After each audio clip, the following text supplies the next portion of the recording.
Hey everyone, praise Lord. मैं तीमुथियुस की पहली पत्री पढ़ रहा हूँ और पौलुस फिर तीमुथियुस को बहुत अच्छी बात सिखा रहे हैं। वो कह रहे हैं कि इफिसुस नगर में रहकर वहाँ के लोगों को ये सिखाना कि गलत शिक्षा का प्रचार न करें। और सबसे ज़रूरी बात जहाँ पर आपका ध्यान ले जाना चाहता हूँ, वो कह रहे हैं कि तीमुथियुस उन कहानियों पर और उन अनंत वंशावलियों पर मन मत लगाना जिसके द्वारा विवाद होते हैं। कोई फ़र्क नहीं पड़ता कि कौन किस गोत्र से आता है या किस जात से आता है। वो कह रहे हैं इन सब चीज़ों पे मन लगाने की ज़रूरत नहीं है।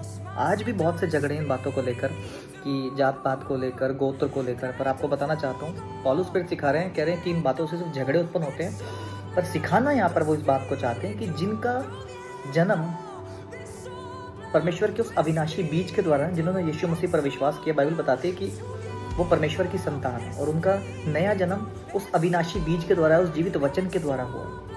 और कह रहे हैं कि इन बातों से फर्क नहीं पड़ता कि कौन किस वंशावली से आता है या किस जात से आता है या किस गोत्र से आ रहा है। सिखाना इस बात को चाहते हैं। कह रहे हैं कि इन बातों पे मन मत लगाना। कह रहे पर इन बातों का, इन आज्ञा का सारांश क्या है? वो 5वीं वर्ष में लिखा है। कह रहे आज्ञा का सारांश यह है कि शुद्ध मन, अच्छे विवेक और कपट रहित विश्वास से प्रेम उत्पन्न होता है। वो यहाँ पर एक यीशु मसीह के जीवन के विषय में बता रहे हैं, यीशु मसीह के एक स्वभाव के विषय में बता रहे हैं कि इन चीज़ों से बढ़ोतरी होती है। इन चीज़ों से जो प्रेम है ना, वो आपस में बांटा जाता है। प्रेम जात पात देखकर, ऊंच नीच देखकर कभी नहीं बांटा जाता। वो कह रहे हैं कि अगर तुम्हें आपस में प्रेम रखना ना, तो इन चीज़ों से तुम्हें बाहर निकलना पड़ेगा, इन अनंत वंशावलियों से बाहर निकलना पड़ेगा और मसीह के स्वभाव में बढ़ना पड़ेगा। उस स्वभाव के द्वारा लोगों को प्यार करना पड़ेगा। इस द्वारा सुसमाचार फैलाया जा सकता है।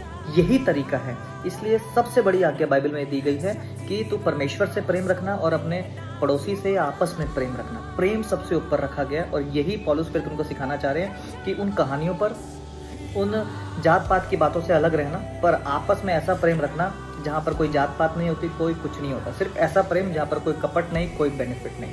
May God bless.